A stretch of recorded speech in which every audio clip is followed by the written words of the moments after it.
Hi, and welcome to the U World Order Showcase podcast, where we feature life, health, and transformational coaches, as well as spiritual entrepreneurs stepping up to be the change they seek in the world. I'm your host, Jill Hart, the Coach's Alchemist, who's on a mission to help coaches and entrepreneurs amplify their voice and monetize their mission and get visible, leveraging podcasts and the million plus audience on the Gnostic TV network.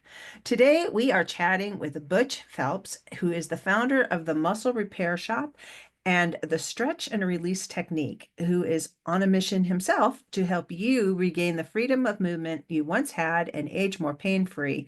He created the Stretch and Release Technique after 15 years of studying aging sciences, neuromuscular massage, active isolated stretching, and how the brain affects our ability to release our muscles. Welcome to the show, Butch. Oh, thank you, Joe. Glad to be here. So, what's the most significant thing, in your opinion, we can do as an individual to make the greatest impact on how the world is going? I think that's a great question, to be honest with you. When we look as an individual, what can we do to make the most impact is actually, as Gandhi would say, be the change that we want to see in the world. So that means, learning to eat healthier, learning to be able to move our bodies better so that we do hit our 65, 75, 85th birthdays. We can still do and be productive in the world. And as we set that as an example, other people will follow us. And as they do that, we make the world a healthier place, but also a more productive place. Productive for longer. I Yes. see people aging, and my own dad, he's in his 80s now, and he's still doing Tai Chi, Yeah. and he's got a Yeah. girlfriend, and they're always on the move, but he's always stayed active, Yep. and I think it's a big deal. So how does Mhm. your stretching technique, which I think is really fascinating, helping people um get control of, we all get these aches and pains as we get Mhm. older, and it's Mhm. just like, but according to you, we don't have to like just live with it. Exactly. Is that well, and that's the mistake that most people make. We've been told most of our lives that wait till you hit 40, wait till you hit 50. That's when the aches and pains are going to kick in. And we sort of set ourselves up to look forward to that, Mhm. which is kind of crazy when you think about it. The thing is that what happens is we start losing muscle mass at about age 30. And as we become more and more sedentary in our lifestyle, that muscle mass seems to go away from us. The lack of movement and the lack of strength then causes us to become more stressed. And so then all of a sudden we do something out of the ordinary. And oh my gosh, tomorrow my back hurts, my shoulder hurts, my foot hurts, my knee hurts, or all of the above at the same time. Okay. So what happens is that once the brain, who's totally in charge of your muscles, once it has a feeling that I can get up and walk across the floor and I'm not going to feel pain, the body then releases because there's no fear. If I get up and my back hurts, which it did when I was 40 years old, and that's what got me into this business, I get up and I'm anticipating my back hurting. My body's going to become rigid because it's preparing for the pain due to the brain sending it instructions to do so. So when you get into traditional stretching, most people that we've been taught in school, they teach us you pull as long as you can and as hard as you can because we're fighting with our muscles and we're going to lengthen these muscles back out. Well, the truth of the matter is that the muscles are attached on both ends. We're not lengthening the muscle. Think of a rubber band. It's a certain length, and then we twist that rubber band and it gets a little bit shorter between our fingers. What we're actually doing in everything that we think, feel, and do in our lives over our lifetime is that we're tightening that rubber band down the whole time. By using the brain and releasing that tension, you start to release the tension as you just place the muscle into a position to allow it to let go. So instead of all that fighting, what you're really doing is creating brain breaks by calming the mind, which now calms the body. And everybody looks at me like I'm crazy when I say that, but I said, okay, so think about the last time you were angry. How tight was your body? You're ready to fight. You're ready to hit somebody. Okay. Versus the last time you sit and had a cup of coffee with a friend. How calm were you then? All that changed was your state of mind, but your muscles followed suit. That's a really interesting concept, that your mind has so much impact on how your body is doing. And it's really becoming more of a thing where our we're trying to connect the mind and body, the mind body connection. Hmm. Whereas for so long, people would go around and everything was in your head, and your Hmm. body was just this thing that, you had to deal with, but Hmm. didn't really matter. But we're finding more and more that your emotions, they drive your hormones, and your hormones are what cause things to happen in your body. And it's just like, it kind of brings me around to how long does it take for this to actually take effect? This That's a is great question. The toughest part is learning how to relax the mind. Everybody's focused on the body, but it's relaxing the mind. Once you understand that I have to relax my mind to make that happen, it usually takes no more than a few days. I mean, I've had people come in with things like plantar fasciitis that in 24 to 48 hours, they would contact me letting me know it was gone, or they may have low back pain. And the other side of that coin is understanding how the body works. For instance, if you get up out of bed in the morning and you have severe low back pain, but you walk around and it goes away, you don't have a back problem. You have a thigh problem. And it's like once you understand that the muscles in the thighs have tightened from either sitting for long periods of time, whether it's from your job or you sit in recliners watching TV or whatever the case may be, that front of your thigh will tighten. That'll pull the pelvis forward, increase the compression in the lower part of your back, and cause pain. You can stretch your back from now to the end of time, and you're not going to solve your back problem. But if you stretch the front of your quads on the front, you'll solve that in a couple of days. That blows everybody's mind away.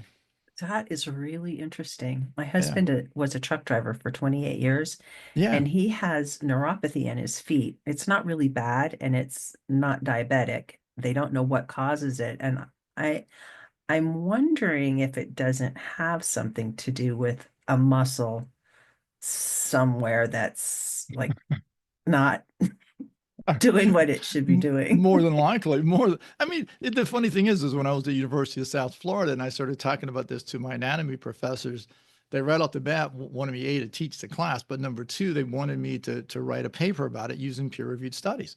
And when you start looking at studies on the muscles themselves, some studies would say we had 640, others would go as high as 703, which tells me we don't really know how many muscles you have, number one.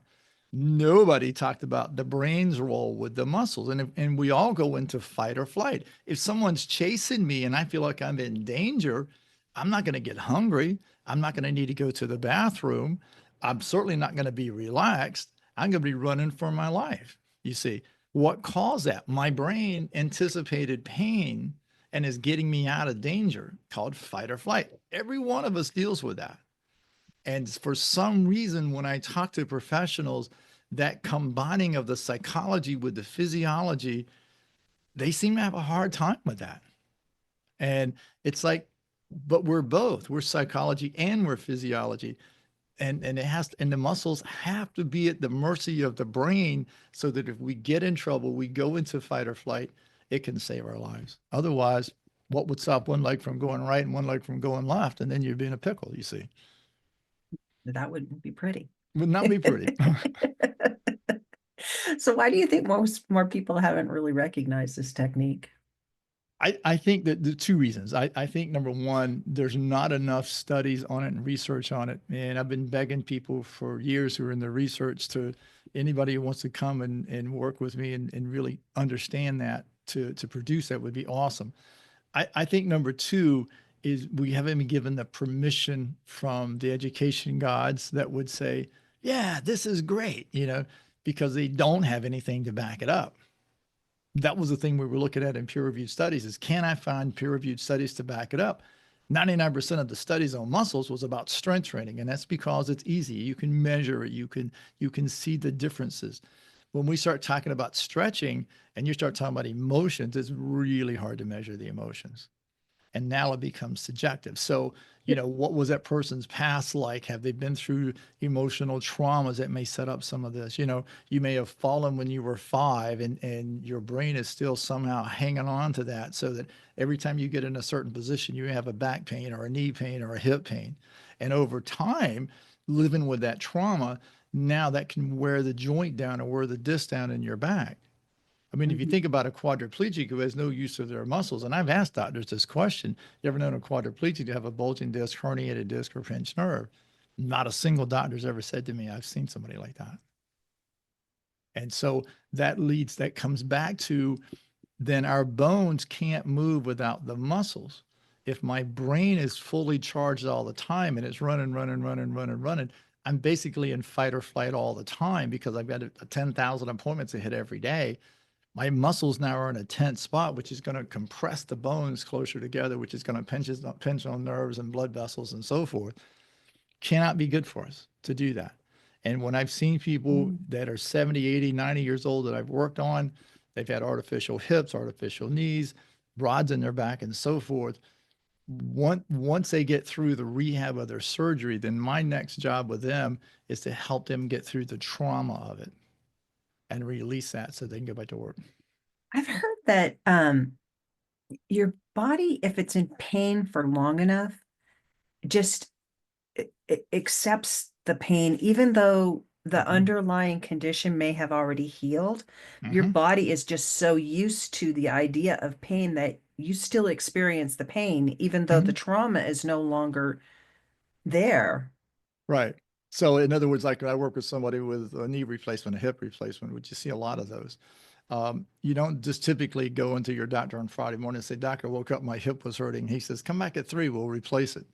It's usually months and months before you get there. Okay. So what happens is that the brain then readjusts your muscles and how you walk and how you stand to have as little pain as possible. And so that's what we set up is called a new normal. So then you start to do this new normal, and then 3 months, 4 months, 6 months down the road, it starts to lock in that this is the way I walk. Well, what you'll see is that they'll go in, they'll put a new hip in, they'll put a new knee in. Person goes through the rehab, come back out. They have the same limp that they had when they went in. And the doctors are frustrated because they're like, wait a minute, I put a brand new joint here. Okay. And everybody who's had that replacement, most of them will say to me, yeah, but that's my bad hip. And I go, no, no, no, that hip's a week old. That hip's 2 weeks old. Okay. That's a brand new hip. But what happens is that now you have to retrain the brain through the different stretches and so forth to let them see that now we need another new normal. Fascinating. It is fascinating. Yeah. So Yeah. fascinating. Our brains are so good Yes. at regulating our bodies. Yeah. And then we try to like stick stuff in there artificially, Yeah. which also can like it has another reaction and it isn't always the one that we want. And Right. we call them side effects usually. Right. Right. But it, it just is there's the body is just so amazing. Yeah, well, and I try to put it in very simple terms because if I'm not careful, you can become overwhelmed fast. Okay. So one of the best things to think about with your body is the muscle system in your body, which is controlled by the brain, is like a pedestal that's there to balance your head. If your head gets out of balance, you'll fall down, right? So when you think about the muscle system in the human body, the brain is controlling it so that you don't fall down. So when you stand up, the brain has a neural pathway that laid down that says, these are the muscles I need to balance myself as I stand up. Okay. Now, this next set of muscles I need to walk to the door. Okay. So as the brain is going through this process, people think, well, that's muscle. Hey all, I'm Jill Hart. We all know that legal matters can be costly and stressful. Finding the right representation and dealing with high retainers and hourly bills adds up fast. But what if I told you there was a way to have legal insurance, just like your health or auto insurance? Well, Legal Shield has leveled that playing field. From just $29.95 a month, you get access to lawyers for personal legal matters, from traffic tickets to real estate issues or even trust matters. Help is just a tap away on your phone. Call or text 435-764-0875 and use the code JillLegal or start your journey to legal protection today. Memory. And the misconception there is that the muscle itself has a memory, a memory. In fact, I had a doctor years ago who challenged me on it. And I said, so we know that someone, when they have a stroke, he happened to be a cardiologist, has a stroke, there's damage to the brain, right? Yes. I said, okay, so if there's damage to the brain and the muscle in my arm has memory, yet the damage to the brain stops my arm from moving, what happened to the muscle memory in my arm? If the muscle in my arm has memory, why wouldn't it just remember to do whatever it does? And he kind of looked at me and laughed, and he's like, touche. I Where said, do I you have go nothing from for you. there? Right. But that's the thing, is to understand that what people regard as muscle memory, it's just that your brain has done it so many times. When I was in high school kid, I would shoot 200 free throws every single day. And I got to the point I could close my eyes and just hit 10, 15, 20 free throws without even opening my eyes, because the brain had literally laid down this neural pathway to know exactly what muscles, exactly how much pressure to put the ball in the basket every time. And it works on like everything that we Everything. do. Yeah. You know, that you, as a child, you learn, like, for instance, my daughter, she's really good at karate. Um, and she talks about muscle memory. And it's Mhm. just like, you've just done this so many times, your body knows what it's supposed to do, which is But the probably brain why knows. yeah, It's the brain. your Yeah. brain knows what to tell Yeah. your body to do, I Yeah. should say, Yeah. which Yeah. is probably why there's an exercise you can do when you're learning new things where you practice in your head, Yes. and it's really effective. Yes. You always hear people say, if you can see it, you can do it. And Mhm. you've heard it in The Secret, you've heard it in all the different things that are out there. And it's like you first have to be able to visualize where you're going and what you're doing. Once you can see it, then it becomes real, whether it's perceived or not. You see, all the Mhm. body does is just follow. And so for me to run 10 miles, I can see me doing, I can see me getting to the end. Now my brain has to instruct my body to just go do it. And all the Yeah. bazillion little things that Yeah. have to happen between start and finish. Yeah. And so it's like, for when it comes to the stretching and even to the self massage, it's like once you first understand how to do it, it seems very foreign. But once you get it, it becomes very easy. I mean, I sit at stoplights when I'm waiting for them to turn green. And if my neck feels stiff, I can stretch my neck. I can stretch my shoulders out in my car. I can be walking through a doorway and stretch my shoulder out or whatever. But the thing is you make it little habit things. I mean, think of a dog or a cat. They stretch every day, several times a day. They don't have a special room. They don't have a special machine. They don't have special clothes. They just get up, do a downward dog, shake their butts, and they leave. Okay. That's the same concept that humans have to get into as well. It is an everyday thing. Doesn't mean that you have to go to some gym class somewhere and do 42 different stretches every single day.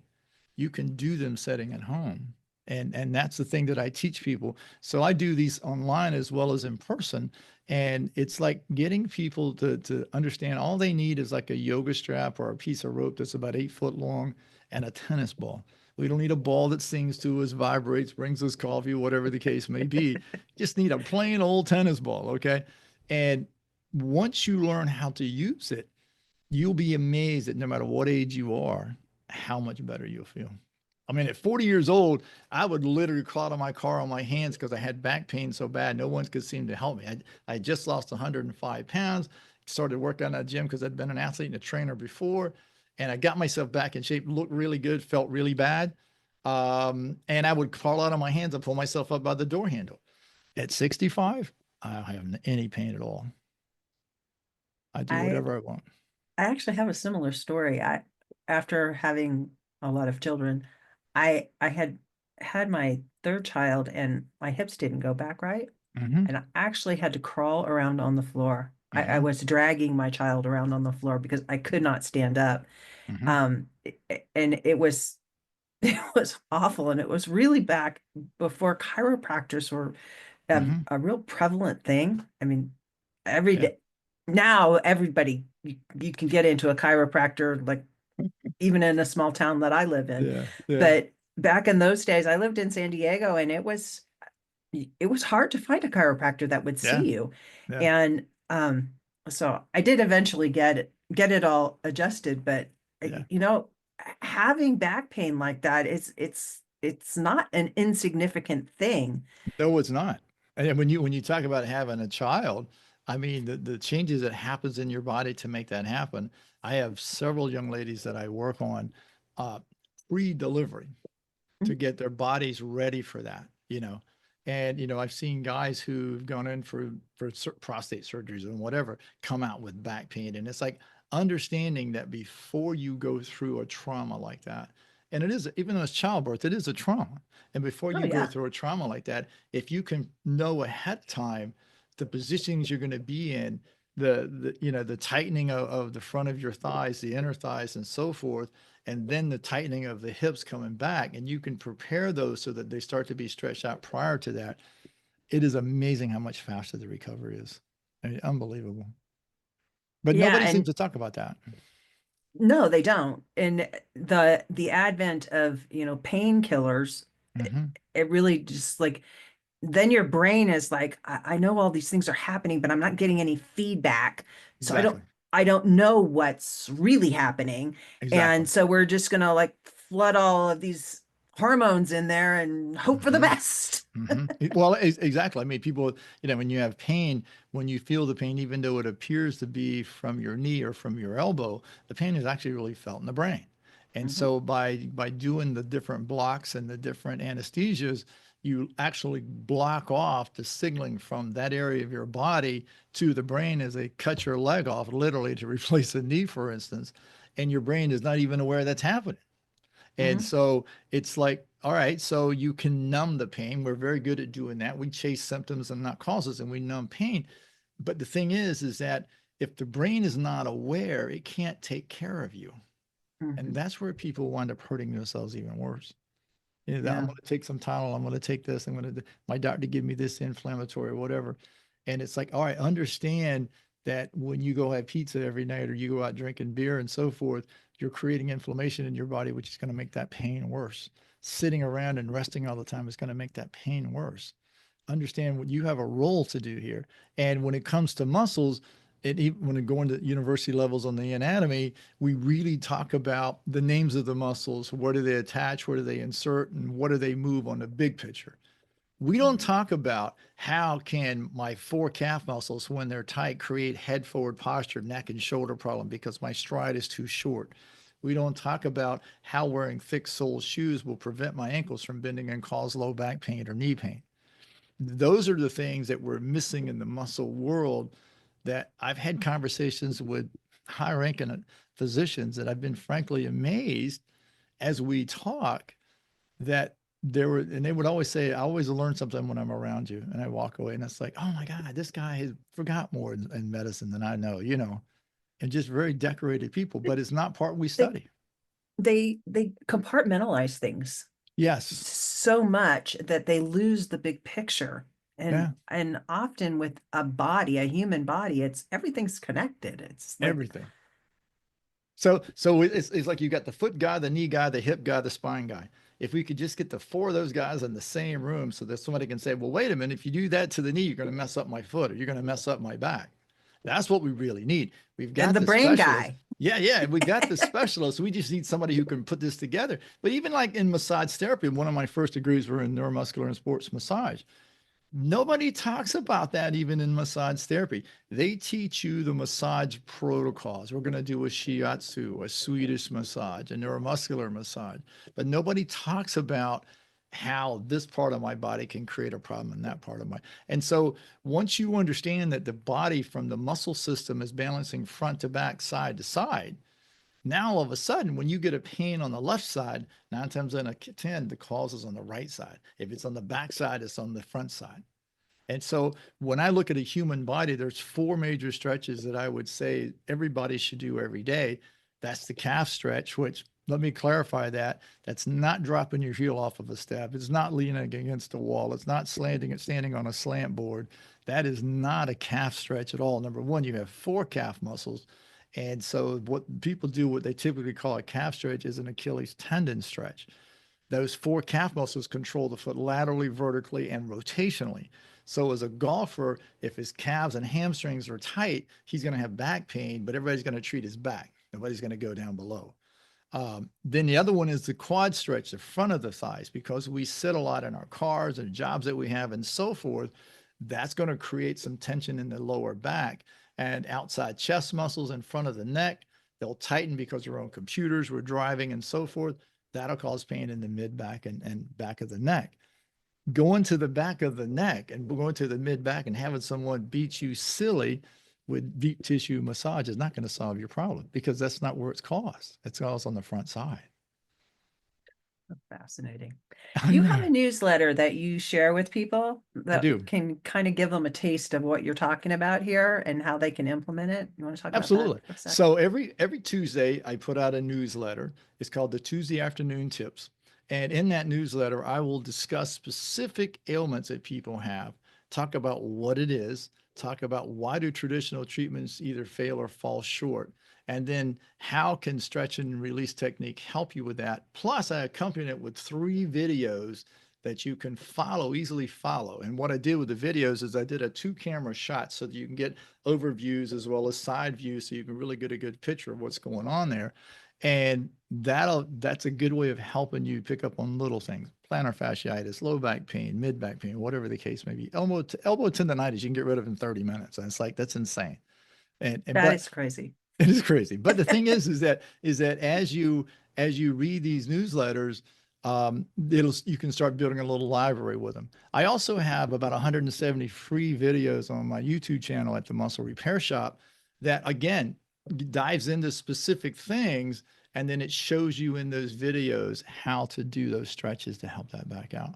So I've got a lot of free stuff that I give out just to give people a taste of what I'm talking about. And then if they want to dive more, they're welcome to contact me. We can talk by Zoom if they're not in my town, or they can come visit me here either way. And we can talk about what's going on, what are possible effects and so forth. I mean, some things you may hear me say and you go, what? What did he just say? But it's going to be different from a lot of people. Yeah. That's fascinating. And people can get a hold of you at At, musclerepairshop.com. mhm. And we'll be sure and put that link in the show notes. And we will put the link to the newsletter, which they can find on your website Exactly right. There's a little pop-up anyway. on the website that'll come up as well. Oh, also, don't forget, I got a book that I wrote. It was published last fall. It's literally a manual that talks about nutrition, as well as the traditional treatments. It has specific parts about different parts of the body, and how stretch and release can work it. And in the book, there are QR codes that you can scan that will take you to videos to help follow in the book. Wow, that's fascinating. Yeah. So we'll put the link for that in there too. Yeah, To get it from that's you here in a that's sec. on Amazon. Help yourself. And if you buy it on Amazon, please fill out a review. I love reviews on Amazon. Let me know what you think. Awesome. Thank you so much for Thank joining you. us, but this has been a fascinating conversation. I've enjoyed it. Thank you. Thank you. And thank you all listeners for joining us today. If you have a podcast or if you're interested in starting one to get your message in front of our huge and active audience, be sure to reach out to us at support@heartlifecoach.com. We love to help spiritual entrepreneurs and coaches amplify their voice, monetize their message, and we offer a variety of ways to do this on the Gnostic TV network platform. Join us for our next episode as we share what others are doing to raise the global frequency. And remember, change begins with you. You have all the power to change the world. Start today and get visible.